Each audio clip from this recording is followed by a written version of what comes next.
տնտեսական հայրերը։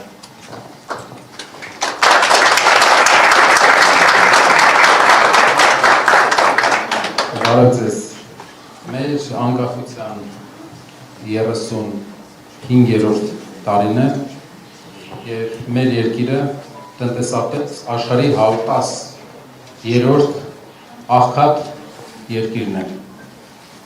Այսօր մեր երկիրը ունի լավարկման և մեծ բարեփոխման կարիք։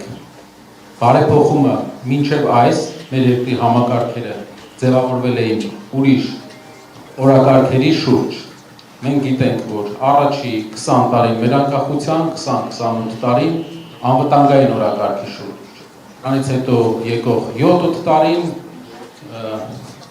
իրար հետ հակասությունների երևի օրակարգի շուրջ, իսկ այդ ընթացքում մենք ունենում էինք մի խնդիր, որը քչերն էին նկատում էին այն մարդիկ, ովքեր զգում էին իրենց վրա։ Դա թուլացող Հայաստանն էր։ Դա Հայաստանն էր, որի բնակչությունը շրջաններից ուղղակի դուրս է գալիս։ Երևանցիները գնում էին Ամերիկայի Միացյալ Նահանգներ, շրջաններից գնում էին Ռուսաստանի Դաշնություն։ Մեր երկրի բնակչությունը կես միլիոն մարդով փչացել է անկախությունից հետո, շարունակում է անկում ապրել։ Այս առաջարկները 5 առաջարկ մենք ունենք, որը ուզում ենք ներկայացնել։ 5 քայլ, որը անելու ենք, որը փոխելու է մեր հայրենիքի կյանքը։ Քայլերը մշակված են տարիների աշխատանքի արդյունքում։ Պետական համակարգում մինչև այս եղած երկրի ղեկավարները երկրի միշտ պետական ապարատի կողմից են նայել տնտեսությանը։ Առաջի ղեկավարը, ով կնայի ձեռնարկատերի հասարակության անդամի կողմից, դա կլինի Սամվել Կարապետյանը, քանի որ անցած ճանապարհը ձեռնարկատերի ճանապարհը։ Եվ ինչ քայլեր ենք մենք ուզում անենք Հայաստանը փոխելու համար։ Ամենաառաջինը, բոլոր շրջաններով գնալով, մենք տեսնում ենք մեկ հիմնական խնդիր։ Երկրում կա աշխատատեղերի խնդիր։ Երկրում շրջաններում գործ չկա։ Գործը այս պահին ամենապահանջված բանն է Հայաստանի շրջաններում։ Դրա պատճառով մարդիկ մեկնում են արտերկիր, դրա պատճառով մարդիկ թողում են իրենց ընտանիքները այստեղ եւ ունենում են բազմաթիվ հետևանքներ բացասական։ Առաջինը դեմոգրաֆիկ հետևանք, երկրորդը ծայրահեղ աղքատություն շատ շրջաններում։ Այս բոլորի լուծման ճանապարհը մինչև հիմա պետությունը գտել է մի ուղղությամբ։ Հավաքել է բյուջե եւ տվել է ինչ որ արտոնություններ, ֆինանսական սուբսիդիաներ, ինչ որ ուղղություններով։ Արդյունքը մենք տեսնում ենք այն ինչ որ ունենք։ Երկրի շրջաններում արդյունաբերությունը, արտադրությունները վերջի տարիներին անկում են ապրում։ Մենք ինչ որ տեսնում ենք Երևանում, վարկերի հիմքով ստեղծված տնտեսությունը, որը ժամանակի ընթացքում երկար չի կարողանա այս տեմպը պահպանել։ Ինչ ենք մենք առաջարկում։ Առաջի քայլը ստեղծել 300,000 նոր գործի տեղ Հայաստանում։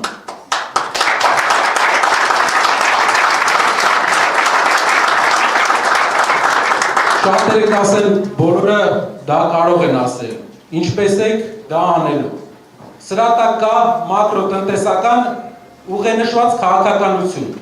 Մենք ունենք պլանավորած քաղաքականություն, թե ինչպես 300,000 նոր գործի տեղ ստեղծել Հայաստանում։ Քաղաքականության հիմքում ընկած է առաջի քայլը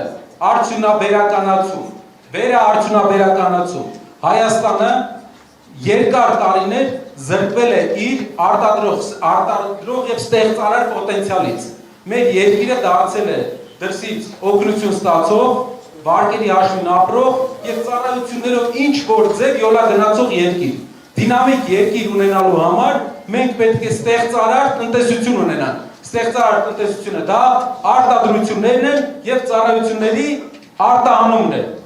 Ինչ ձևով ենք մենք իրականացնելու 300,000 գործի տեղի ստեղծումը։ Առաջինը, մեր երկիրը տարեկան, եթե վերարտանում անենք, $7 միլիարդ ներմուծում է անում։ $7 միլիարդ։ Մեր երկրի ներմուծման եւ արտահանման տարբերությունը համարյա $4 միլիարդ է։ Եթե մեր երկրի ապրանքներն ենք նայում, վերարտանումը անում ենք։ Տարեկան Հայաստանը 4 միլիարդ դոլար ավելի գումար է ուղարկում դուրս, քան ստանում է։ Մենք աղքատանում ենք 4 միլիարդ դոլարով։ Իսկ գիտեք ոնց է այդ աղքատության, այդ 4 միլիարդ դոլարի տարբերությունը Հայաստանը կոմպենսացնում։ Կամ դրսից հայերի փոխանցումներով, կամ պետական պարտքով։ Այսինքն մենք պարտքով ենք ապրում։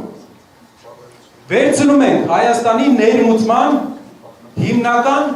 կետերը, ինչ է ներմուծում Հայաստանի Հանրապետությունը։ Եվ սկսում ենք պլանավորված քաղաքականություն վարել այդ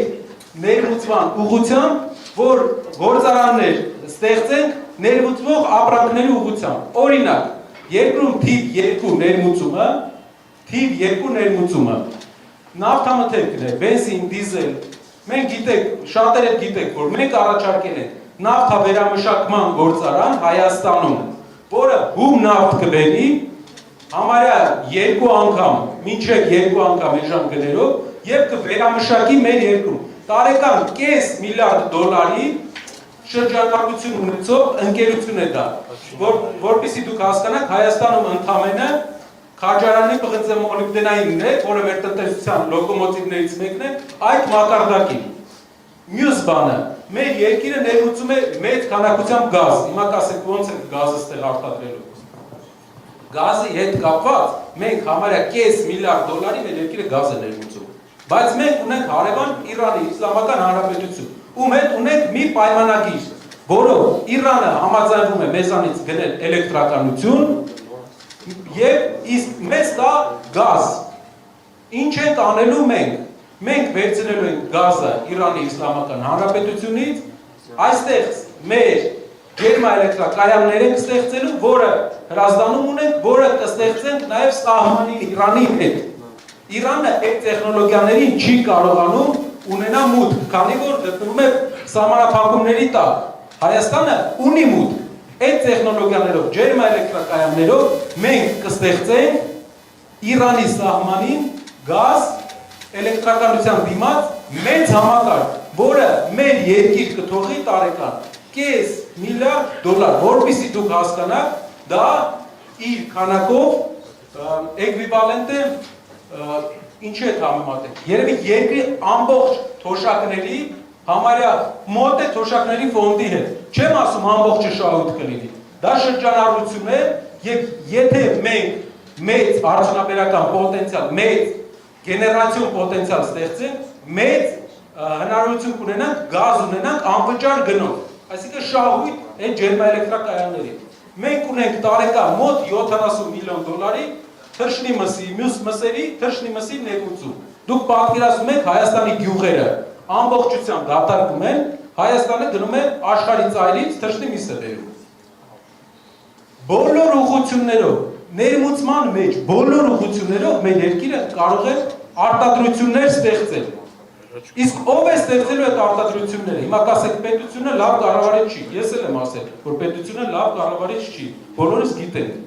Պետությունը չի կարող նստել սպասել ներդրողը դա անի։ Պետությունը պետք է արդյունաբերական քաղաքականության մեջ մի կարևոր քայլ անի։ Աշխարհում կա արդյունաբերության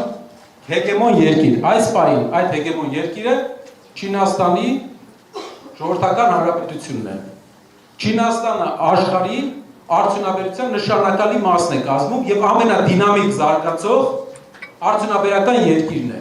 Ինչ է տալու մեզ Չինաստանի հետ համագործակցությունը արդյունաբերության մեջ։ Չինաստանում կա արտահանման ընկերություն, որը ֆինանսավորում է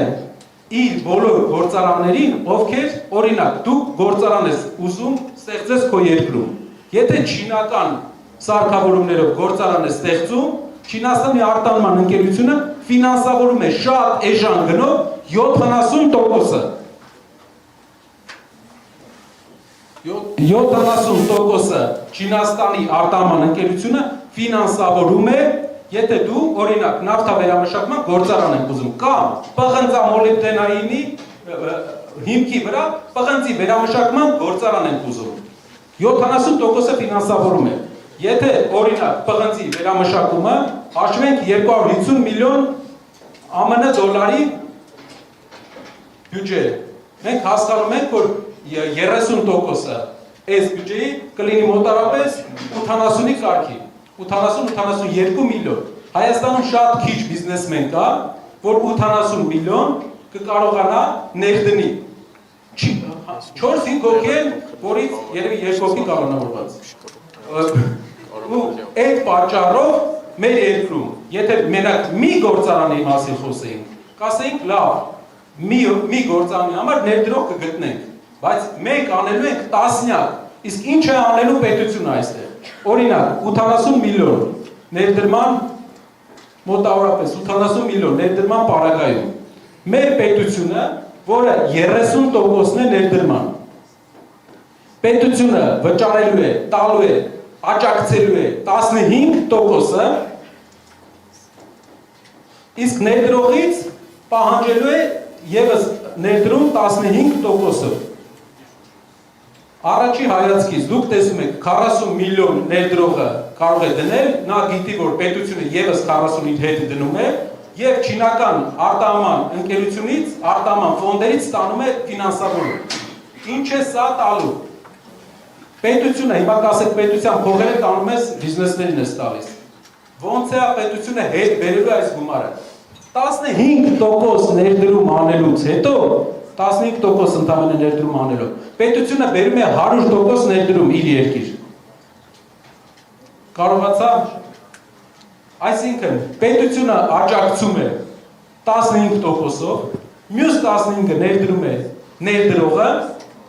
70% է տալիս է Չինաստանի արտահանման ընկերությունը, որպես վարկ։ Դու 15% քո բյուջեից տալիս ես, բերում ես 100% ներդրում։ 40 միլիոն տալիս ես, բերում ես 250 միլիոն ներդրում։ Դա որպեսզի հասկանաք, մի ամբողջ քաղաք, եկեք ասենք, Հրազդան քաղաքի տոտալ գործազրկության հարցը լուծում է։ Հրազդան քաղաքում պարակ մարդ չի լինելու այս պարագայում։ Այստեղ հարց, 40 միլիոն պետությունը դրեց, Նարեկ ջան։ Ո՞նց է այդ գումարը հետ ստանալու։ Պատասխան։ Արդյունաբերության մեջ ներդրված գումարի 13-ից 15%-ը հարկերով հետ է գալիս։ Այսինքն, եթե 13% արդյունաբերության մեջ ներդրման հարկերով հետ է գալիս, դու դնում ես 15% պետություն, պետությունը ներդրում է 15%, բերում է 100% ներդրում, բայց իր դրած 15%-ից է 13%-ը հարկերով հետ է ստանում։ Դա միջինացված փորձագետների տվյալներ են։ Այսինքն, դու ունենում ես ընդամենը 2% ծախս, 100% ներդրում բերելով քո երկիր։ Շարունակենք մյուս ուղղությունները։ Բոլոր մյուս գործարանները մեր երկրում, որը պետք է կառուցվի, կկառուցվի նույն տրամաբանության մեջ։ Չինաստանի արտահանման ներդրումային ֆոնդը վճարելու է, ֆինանսավորելու է 70%-ը, 15%-ը վճարելու է ներդրողը, կլինի հայ, կլինի օտարերկրյա, ում համար դա շատ լավ պայման է։ 15%-ը կվճարի պետությունը, 1-2 տարվա ընթացքում հարկերով հետ կստանա։ Պետությունը բան չի կորցնում։ Համարյա 0 ներդրումով 250 միլիոն դոլար ներդրում է բերում երկիր։ Օտարերկրյա ուղղակի ներդրումները անցած տարի 140-ը չեն անցել։ Այս մի վարժությունով մենք ուղղակի օտարերկրյա ուղղակի ներդրումների համարյա 2 անգամի չափ ներդրում ենք բերում։ Սա լինելու է տասնյակ վարժություններ է լինելու։ Հարյուրավոր ամեն քաղաքում մենք ունենալու ենք զարգացման ծրագիր։ Դա դժվար գործ է, բայց այդ քայլերը կան, մենք այդ փորձը ունենք ու դա բերելու է գործազրկության հաղթարման։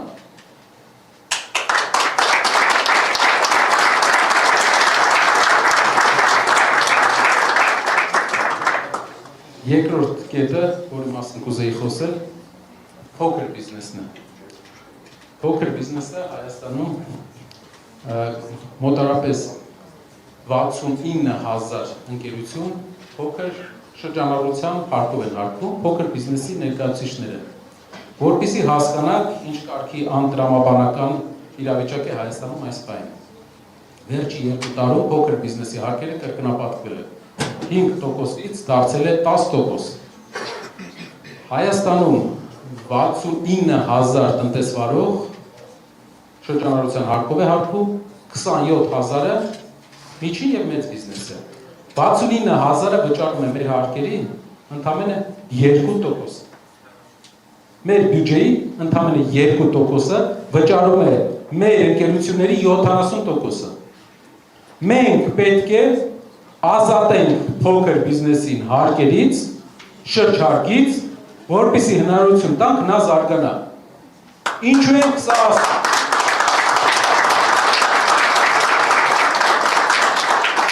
Ինչու ենք սա ասում, որովհետև անցած տարի մենակ մի տարվա ընթացքում մենք կորցրել ենք 3000 փոքր ընկերություն։ Հարկերը կրկնապատկվել են եւ 3000 փոքր ընկերություն կորցրել ենք։ Ովքեր են լինելու շահառուները։ Գեղեցկության սրահներ, հարկերը լինելու են 0%։ Հացի փուռեր, հարկերը լինելու են 0%։ Փոքր կրպակներ, ձեր հարկերը լինելու է 0%։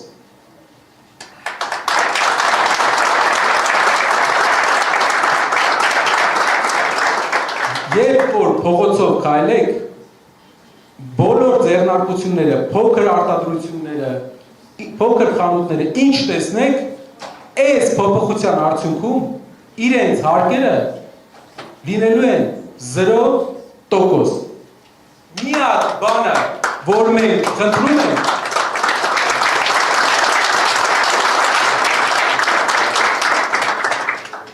միակ բանը, որի վրա աշխատելու ենք, դա որպեսզի միջին բիզնեսը չփորձի իրեն բաժանել, դառնալ փոքր բիզնես։ Դա արդեն վարչարության խնդիր է, բայց միակ թեթև խնդիրը դրանում է կայանում։ Մենք մյուս ուղղություններով massայական հաջողություններ են գրանցել։ Մեր ծրագրավորած այս քայլերով տարեկան 2-ից 3000 նոր ընկերություն է բացվելու Հայաստանում։ Վերցրեք, աշխատատեղ ստեղծեք, գործի տեղ ստեղծեք։ Մենք պետք է փոքր բիզնեսին ասենք, մեծացեք, ոչ մի հարկային չի գալու քո մոտ։ Դու մինչև միջին բիզնես չդառնաս, քեզ մոռանալու են։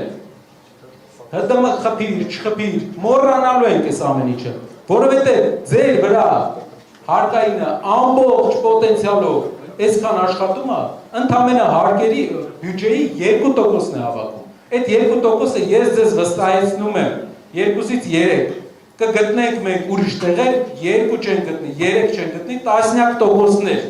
Միջազգային առևտրով մենք կբերենք մեր երկիր այդ տոկոսները։ Մենք փոքր բիզնեսին հարկելու կարիք չունենք։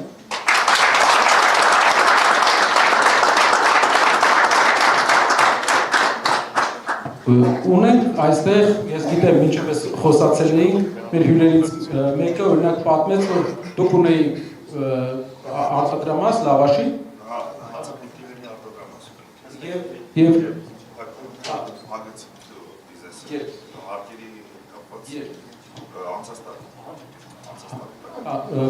ասեմ, հացի փուր ուներ ու փակեց անցած տարի հարկի ավելացման պատճառով, հարկերը շրջանառության հարկը 5%-ից դարձել է 10%, որպեսզի հասկանաք մարդը եթե 20% շահույթ ունի, կեսը տալիս է հարկ, 50% հարկ է տալիս։ Չի կարող մարդը այդ պարագայում իր համար ապահովել նորմալ տնտեսական վիճակ։ Սա հեղափոխական փոփոխություն է։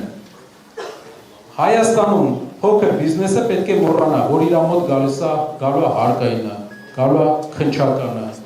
գալու է ԱԱԾ-ն, չգիտեմ, Բերդպարայի համույթը, ոչ մեկ մոռացեք։ Դուք պետք է կենտրոնանաք գումար աշխատելու բարեկեցությունը ձեր մեծացնելու մեջ։ Դա է ձեր ճանապարհը, դա է մեր բոլորիս ճանապարհը, որպեսզի կարողանաք հաջողության հասնեք, հենց դառնաք միջին բիզնես, կսկսեք հարկեր վճարել, ոնց որ բոլորը։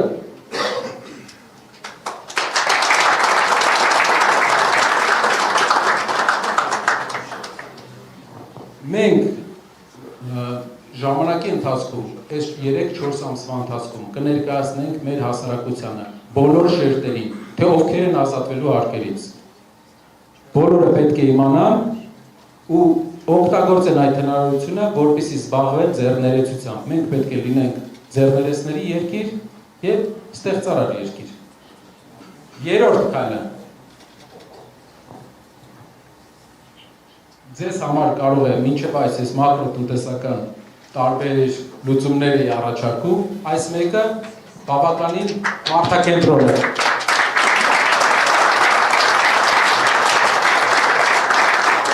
Մենք գրել ենք 20% էժան դեղորայք, բայց դա գրել ենք նրա համար, որ գերակատարենք այդ ծրագիրը։ Ինչու՞։ Ուսումնասիրել ենք, գիտեք, Վրաստանի Հանրապետության փորձը։ Վրաստանում դեղերը, այն դեղերը, որը 5000 դրամից բարձր են, անգամներով կարելի ասել ավելի էժան են, քան Հայաստանում։ Էժան են Հայաստանից։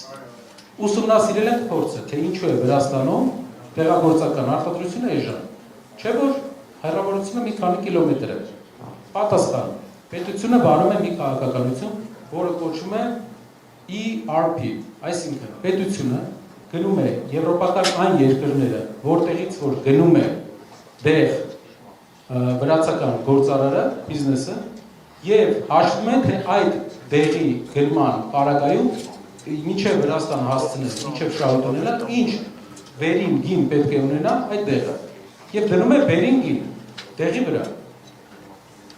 Այս քայլի արդյունքում 3 ուրիշ քայլեր են արել, բայց այս քայլի արդյունքում կարողացել են ապահովել դեղերի գնի շեշտակի անկում։ Մեր համար, մեր տարիքայինների համար, մի անգամ ասել եմ, հնարավոր է սա կարևոր չէ, բայց կենսաթոշակային տարիքի մարդկանց համար, այսօր ես էլի խոսում էի, դուք ասեցիք, որ ձեր թոշակի կեսը ինչքան է մոտ։ 40,000 թոշակի պարագայում 20,000 վճարվում է դեղերի համար։ Դեղերի գնի շեշտակի անկումը օգնելու է կենսաթոշակային տարիքի մեր տատիկ պապիկներին, որպեսզի հնարավորություն ունենան իրենք ավելի մեծ գնողունակություն ունենան։ Այստեղ առաջանում է մի հարց, մենք ունենք պարտադիր ապահովագրության համակարգ, որը շատ լավ է, որը ինչ որ առումով փակում է դեղերի գները, որոշ դեղերի գները, բայց քանի որ ամբողջությամբ չի փակում, մենք ունենալու ենք այս խնդիրը միշտ, եւ մենք պետք է ուղղակի շուկային լուծենք այս հարցը ERP համակարգի միջոցով, որը լուծել է Վրաստանի Հանրապետությունը։ Դեղերի գները ավելի էժան, 20%-ը էդի զապասով ենք ասել։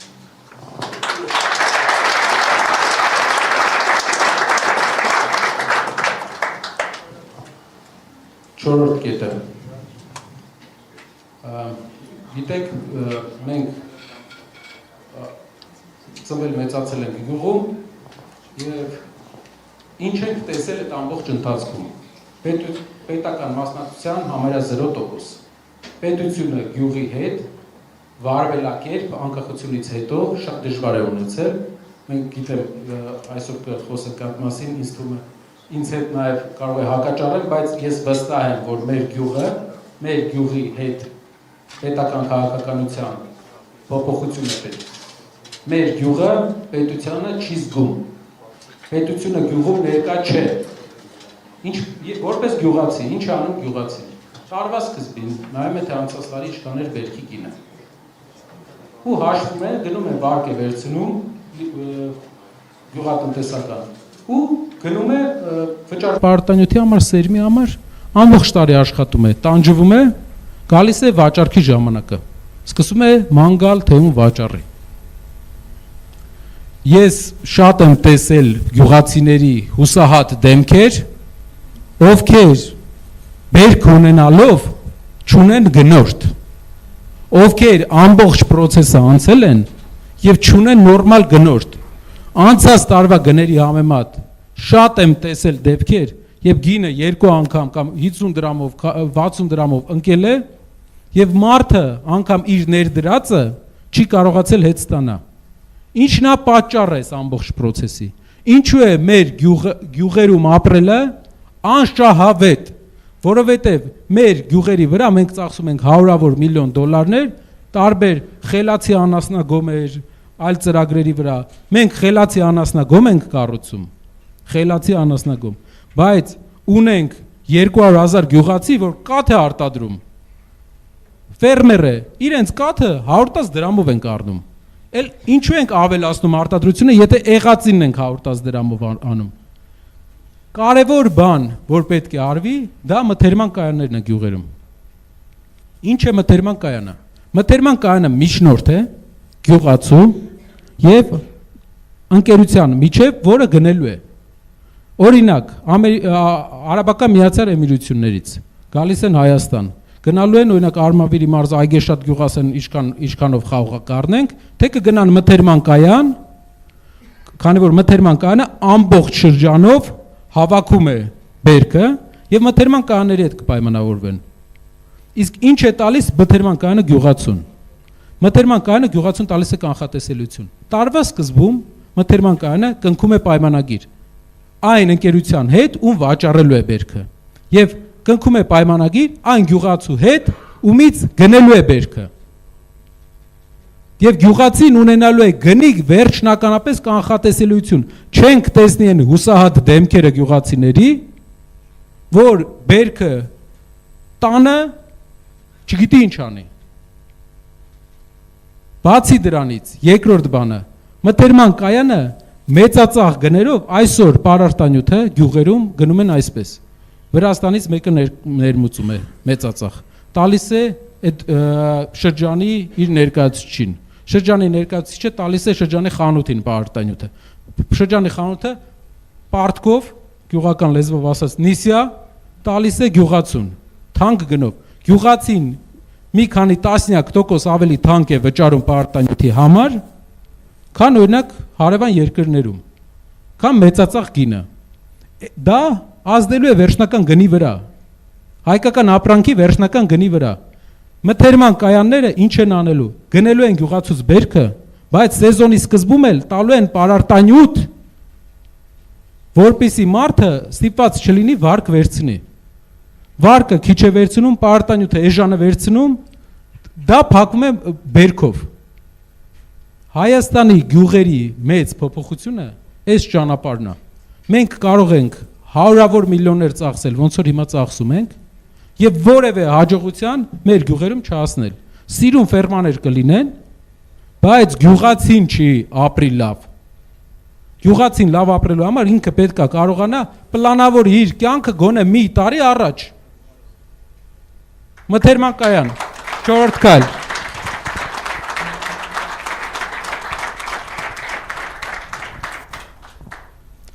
Հինգերորդ քայլը դա շատ կարևոր է մեր քաղաքաբնակ հայրենակիցների համար եւ երիտասարդների համար եւ այն մարդկանց համար, ովքեր դեռ չունեն իրենց տունը։ Մեր երկրում վերջի ժամանակները լավ բաներ տեղի ունեցել շինարարական բում, որը շատ լավ լուր է։ Չնայած աղտոտվածությանը, ես որպես տնտեսագետ, ես ուրախ եմ շինարարական բումի համար։ Բայց կա խնդիր, աշխատավարձեր տանգին հարաբերակցությունը շատ մեծ է, որպեսզի աշխատող մարդը ցանկանա, կարողանա տուն գնել Հայաստանում, տասնյակ տարիներ են պետք, որպեսզի նա կարողանա փակի տան հիպոթեկը։ Ուրիշ երկրներում էլ է այսպես, բայց Հայաստանում ավելի երկար է, քանի որ աշխատավարձերը համեմատական քիչ են։ Ինչ ենք մենք առաջարկում։ Մինչև հիմա մենք գիտենք, որ հիպոթեկի օրենքով տոկոսը վճարում էր պետությունը եւ դա լավ ծրագիր էր, բայց անցած տարի կամ նախանցած տարի պետությունը չեղյալ հայտարարեց այդ ծրագիրը, բայց այն ժամանակ նա ծախսում էր մոտապես ամեն բնականի վրա, բնականի գնի 55%-ը որպես օգնություն հիպոթեկի տոկոսի համար։ Մենք առաջարկելու ենք ներդրումային ծրագրեր այն շինարարական ընկերություններին, ովքեր ուզում են ներդրում կատարեն Հայաստանում։ Հողը տալու ենք անվճար, գազը, լույսը, ջուրը տալու ենք անվճար, դրա դիմաց երկու պայման։ Առաջինը կամ այդ շինարարները բնակարաններով պետությանը վճարելու են բնակարաններով, այսինքն կառուցում են բնակարանների այսքան տոկոսը տալիս են պետությանը, պետությունը հետո էժան գներով տալիս է իր քաղաքացիներին, նոր երիտասարդ ընտանիքներին, բազմազավակ ընտանիքներին։ Երկրորդ տարբերակը իրենք են վաճառում այն գնով, որը որ ֆիքսում է պետությունը։ Դա մասսայական չի լինելու, ով ուզում է սորական շուկայական պայմաններով աշխատել, կաշխատի, կշարունակի, բայց մենք կունենանք օրինակ այսօրվա մենք կունենանք օրինակ $700, 800-300,000 դրամ, 270,000 դրամ քառակուսի մետրը բնակարան Երևանում։ Դա հնարավորություն կտա մարդկանց համեմատական իրենց տան վարձի վերցնել հիպոթեք։ Տների գինը էժան կլինի երիտասարդ ընտանիքների համար։ Մեր շատ երիտասարդներ չեն ամուսնանում, փոքր տղաները չեն ամուսնանում, որովհետև տուն չկա, տան խնդիր կա։ Այդ հարցով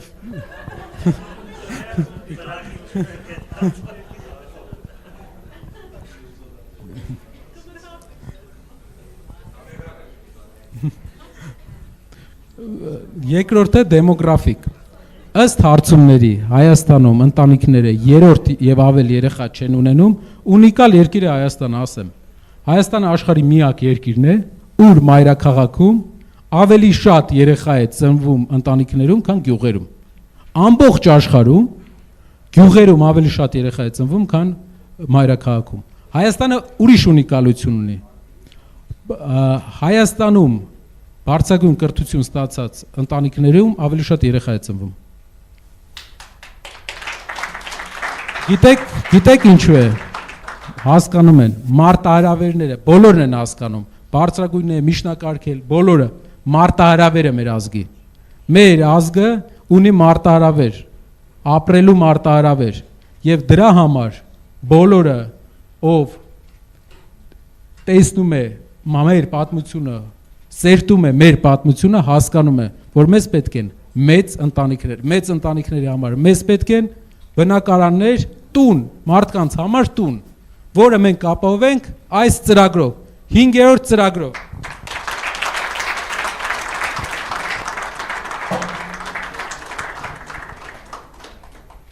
Անհաջողությունների ու բացատրությունների վերջի 8 տարին պետք է թերթենք։ Մեզ միշտ բացատրում են, թե ինչու էսի չեղավ։ Պետք է գնանք առաջ եւ մի կարևոր բան, ինչով է այս քայլերը տարբերվում բոլոր այն քայլերից, որ առաջարկվելու է։ Ինչով է Սամվել Կարապետյանի առաջարկած քայլը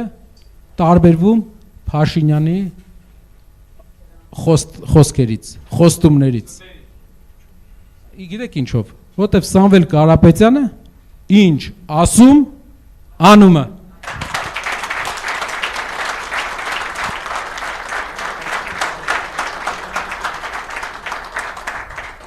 Սա քայլերի հաջորդականության քարտն է, խոստումների քարտ են կանոնը դրել։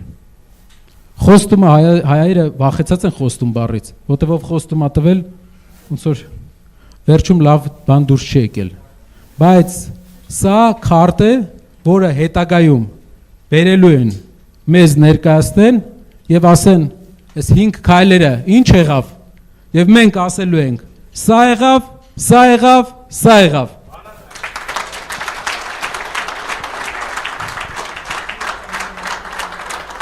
Վրան էլ ունենք կնիկ,